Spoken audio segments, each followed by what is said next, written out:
Welcome to Wealth and Wellness with Grace Nabasabla. Hey guys, welcome to Wealth and Wellness with Grace. Today I'm bringing you eviction. What is eviction, Grace, you may ask? Eviction is a process where you get to expel someone, especially a tenant, from your property. So if you have tenants out there, you need to learn your state rules and regulations of eviction. You can't just expel someone just because you choose to at any time. It's a process and you have to follow those state rules. And also follow what your lease says. So having a lease is phenomenal. Don't just get somebody into your property without a written lease agreement. And both of you have to sign it. You and that particular tenant. Because if you don't have a lease, that person literally has possession of your property with no lease in writing. You see, nothing in writing. So it's easier if you have everything in writing, and that's what the judge focuses on when you end up at the eviction hearing. So today, I get to share with you a few things of what happened to Grace's world, and also the whole process of eviction and how you as a landlord can protect yourself, and also a tenant can protect yourself during this process, because you have rights too. Just because you're a tenant, you do have rights. I'll start with the landlords. As a landlord, you have to have your paperwork in order. Have the lease, have those deadlines on the lease. What does it state? When does the rent have to be paid by? Right? And focus on that. Do not wait too long to file for eviction. Today at the eviction hearing, I had somebody who had spent 6 months without filing for eviction because they were working with this particular tenant. And I understand that. However, as a small mom and pop, I can't afford to not have rent for 6 months. Therefore, my maximum is most times 2 months. When somebody's behind a month, I'm always reaching out. Is there something I can do? Can I refer you some resources for help? And most times, they accept the resources. Other times, they're always working towards a payment plan. And during the second month, I'm giving them options to move up on their own terms. And when they accept to do that, I always ask them, okay, would you prefer to just continue making those payments, right, every month? Or do you want me to just consider your security deposit? Because if they move out on their own, I don't have to pay for an eviction. And also, it's a long process. Because do you know it takes close to 2 weeks filing for an eviction? So that's a long time. The fact that you're not getting paid, right? So, and you're putting in money, putting in time, that's affecting you as the landlord. So if somebody agrees to just move out voluntarily, I'd appreciate that. And I'd like to work with tenants like that too. And also as a landlord, you have to be professional. Just because you're mad at a tenant, you can just go out there, act any kind of way. You have to always be professional. The information you send out to tenants, what does it say? Is it rude? Is it vulgar? What are you really saying to tenants? Communication is important, and what you communicate.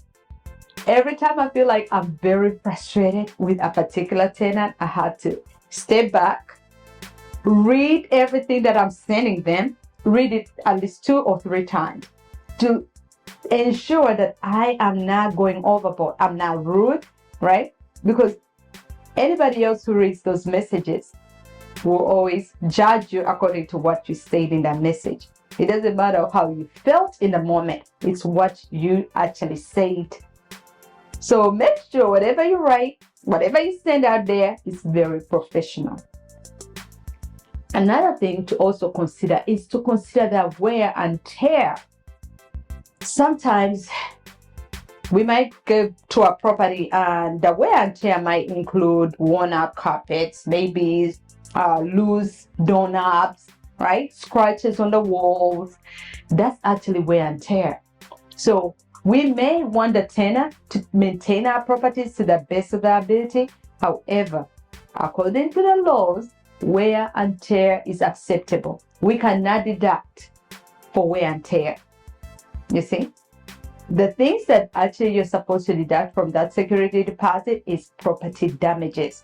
So these are things which somebody literally put holes in the wall, right? Real damage to the property. And you definitely see the difference between the damage and the wear and tear. However, the process for the security deposit is very important and you have to follow it to the T. Because if you don't, you end up in court trying to settle that. And those court fees can be paramount. So make sure you avoid court at all costs. Another thing is also whatever you say verbally might not stand in court. So if you reach out to a tenant, call them over the phone, and also maybe meet in person, communicate in person. Make sure when you leave that tenant, you email them a message about what you talked about. Because whatever you communicate in writing is what will stand in court. Because first of all, they'll allow your cell phone in court. So even if you have a video, even if you have a recorded voice, they won't allow it in court. Or certain courts, I say certain courts because my particular court won't allow it. And I'm in Louisiana. So I don't know if it's everywhere in Louisiana, but my county doesn't allow anything recording or video. So it has to be in writing. So follow whatever your court rules are. Another thing about tenants and landlords too, also making sure that you remember that tenants are not your friends. I'm going to say this kindly. Tenants are not your friends. I've had several incidences where some of the tenants felt some kind of way with me because I was always trying to be professional, Miss such and such, Mr. such and such. And for them, they are cool to call me Grace. I don't mind being called Grace. Grace. I'm Grace. I don't mind. But I always have to remind myself that I have to be professional at all costs. So it's going to be Mr. such and such, Miss such and such. However much they're younger than me. And they always have to tell me, Grace, you don't have to call me Miss. And I'm like, I understand. But I try to keep that professionalism at all costs. And even in my communication, when you say Mr. such and such or Miss such and such, you're not going to just say anything to Mr. such and such, right? So to me, that's the way of me remembering that, you know what, I'm speaking with professionalism. This is not just my friend. This is somebody I have to treat with respect. And that's why I continue calling them Mr. and Mrs. such and such. And also making sure that whatever I tell them, such as information as if they call me and they're like, Grace, we are doing this, and I allow it, I still have to be fair across all board, because fair housing violation include you cannot discriminate. So if you tell one tenant one thing, you have to abide with the same thing across all board, right? So always remembering that, because if they are your friends, or some tenants are your friends and some are not, you have to also remember that in court, they'll look at it as you discriminated against certain tenants, and you don't want that. Another thing for landlord is continue to be firm but fair, right? Because life happens. Sometimes we try to have everything lined up in the lease, and so many tenants try to abide with the lease with the best of their ability, but life happens. So we have to continue being firm but fair. So I'm not saying you have to bend the rules for certain people, but say for example, this particular tenant is maybe dealing with a hard time. You see, you can try to work with them. Try to work with people as much as you can, right? Because everybody's situation is different. I've reached out to tenants who are going through a hard time, lost jobs, and I would tell them, you know what? Do you need anything from me? You see, because sometimes we have to be human. So if I can help them out in one way or another, I might not tell them, okay, free rent. But if I can try to waive those late fees until they catch up, or try to figure out a solution, or even refer them to a less property which is rented for less than mine, because then if that's better for their budget, I would have helped them out. And another thing, or last but not least for this landlord part, is remembering that structural damage is actually covered by landlords. So structural damage is things like roof, foundation, right? The big walls, everything structural that you might think of. However, if the tenant caused damage, you as a landlord also have a right to ask the tenant to cover the structural damage. You see? However, you have to prove that they caused the damage. Because today in court, they had the situation where this particular tenant had a sewer issue and they never reported it for over a month. However, the problem got worse and it's flooded. The sewer has flooded the whole house. So it's caused more damage. But the fact that the tenant did not tell the landlord, however, the landlord had to also prove that the tenant knew about the issue and just did not tell the landlord. So communication is important, and also having your proof is important. And now we'll turn into the tenants. What advice I have for tenants. So similarly to what I told landlords, you as a tenant have to cover yourself in writing. Everything you communicate with your landlord, have it in writing. If this lease says you have to give the landlord 30 days notice before you vacate, guess what? Email the landlord, text that landlord, right? Because I know sometimes text might be considered a form of written communication. So email the landlord. You say, just email them, today is such and such. I'm letting you know that I'll be moving out by the end of this month or whatever amount period, whatever is stipulated in your lease. And also read your lease. I don't know how many times I've sent leases out to tenants, several times in less than even a year. I'm like, what do you do with your lease? It's in your email. Because I send DocuSign. So when I send you a DocuSign, that stays in the system. So you have a copy of it at any time. So please, save it in your folder. You say print it out, do whatever you need to do, but that's a legal agreement because it's going to stand in court. And the landlord can't change the terms of the lease just because they want to at any time. The terms in the lease stand for that amount of period, right? So make sure that you read that lease. Everything you sign your name on, read it. Understand it. If you don't understand it, ask your landlord or your property manager to explain those terms to you. Or better yet, you might even consult an attorney. Might be $100 an hour, but that $100 might be the best $100 of your life.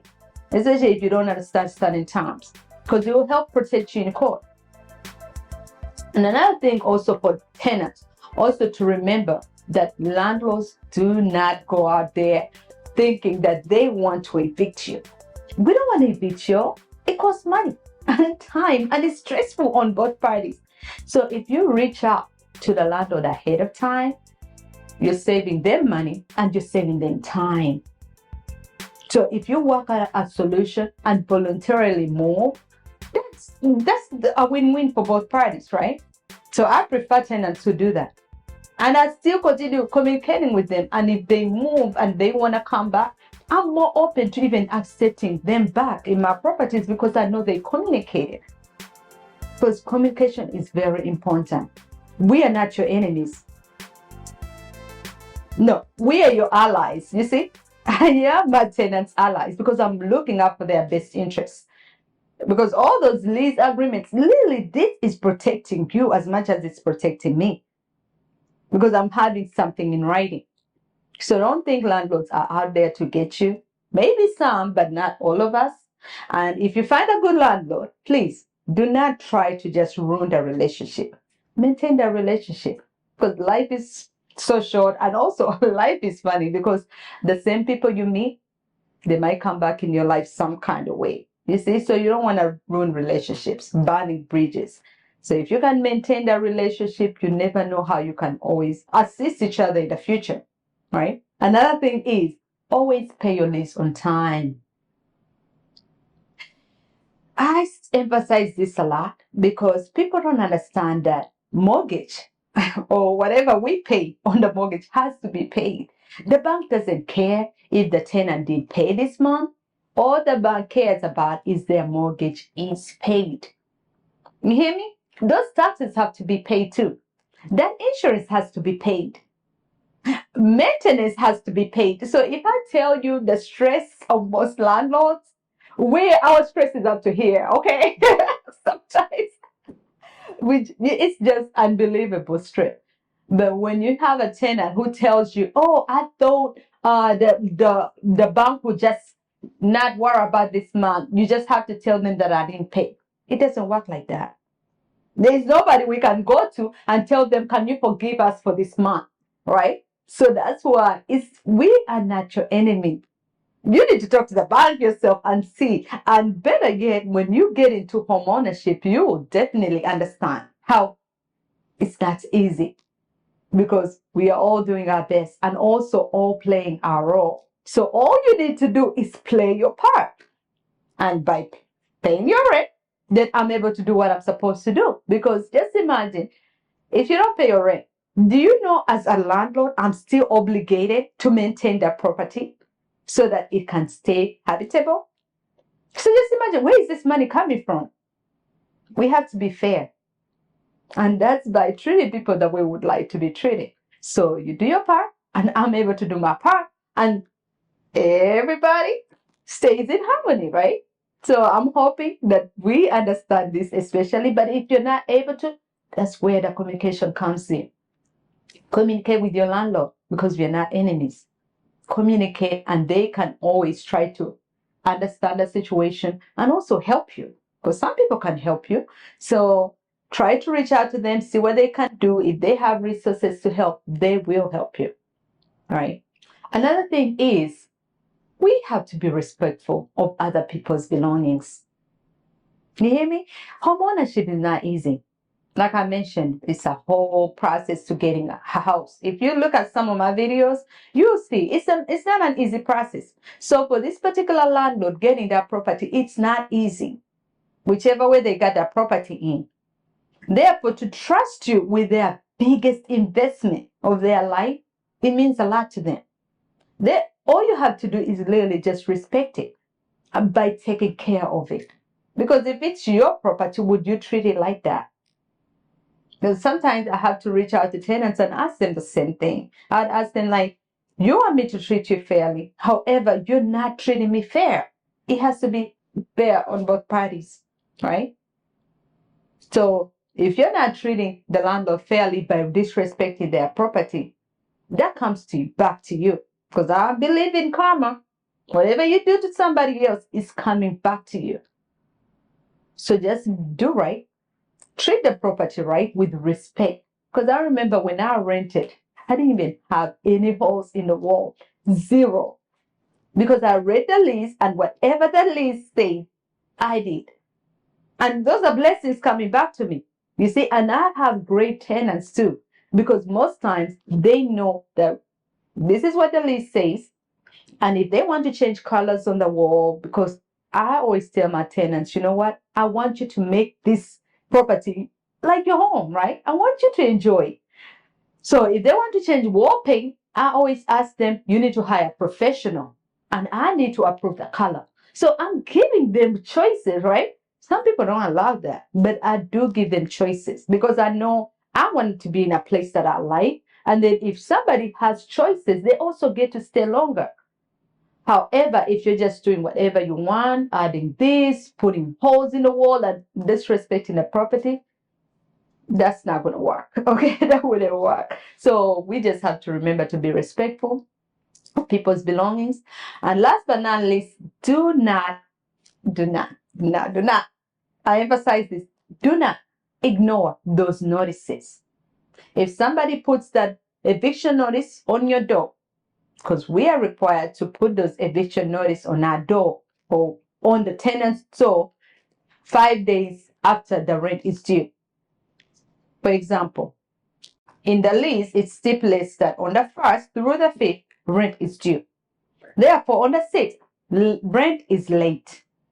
So if you didn't pay on the 5th, you should have made arrangements with that landlord or property manager to make sure that the rent was paid, or at least let them know when the rent should be expected by. If you don't, in Louisiana, the law stipulates that on the 8th, the landlord has a right to put a pay or quit notice on your door. And when they put that pay or quit notice, you have 5 days to make arrangements to make those payments. And that also includes the late fee, right? So after you make that payment, or if you don't make that payment, guess what? The landlord proceeds to go file for the eviction after that 5th day. So it's taking time. So it's wasting everybody's time. All you can do, try to make in those 5 days, try to make that rent, right? At least make arrangements to pay that rent, and then you don't have to proceed to the eviction. Because if the landlord goes after those 5 days, files the eviction, then the next week, that's when the eviction hearing is set up at the courthouse. So today, I went to the eviction hearing. Unfortunately, I hate going to eviction hearing. I don't like it because I don't like to hear all these sad stories. And some stories are really touching. Like one of the story I had today was this lady, she has kids and she was really evicted today. And she has less than 24 hours to move out. Move all her belongings out in less than 24 hours. So the judge told her, if you're not out by 9 a.m. tomorrow, guess what happens? The sheriffs will come. Shoot! In less than 30 minutes. Whatever they can, other people who are going to come put her stuff up, that's it. That's all they have in less than 30 minutes. So she really has today only to move out. She asked for more time. The judge said no. That law stipulates 24 hours. So I wish she had made arrangements with her landlord a long time ago, or maybe found a place to stay, or whatever case may be. But if she had it, unfortunately, she only has 24 hours and she has kids, she has to work. All that doesn't matter. So now that you know a little bit about Louisiana law, I hope you do the right thing as a landlord as well as a tenant. Have everything in writing. Okay, I emphasize communication. I emphasize looking at the lease. That is a legal agreement between you and your tenant. And also, always be firm but fair. Life happens, you see. Because I might be here as a landlord one day and tomorrow I'll be a tenant. So I always think about that. Treat other people the way you would like to be treated. And so many important things I've mentioned in this video. So I hope it helps somebody out there. But please consider to communicate. Communication is everything. And until next time.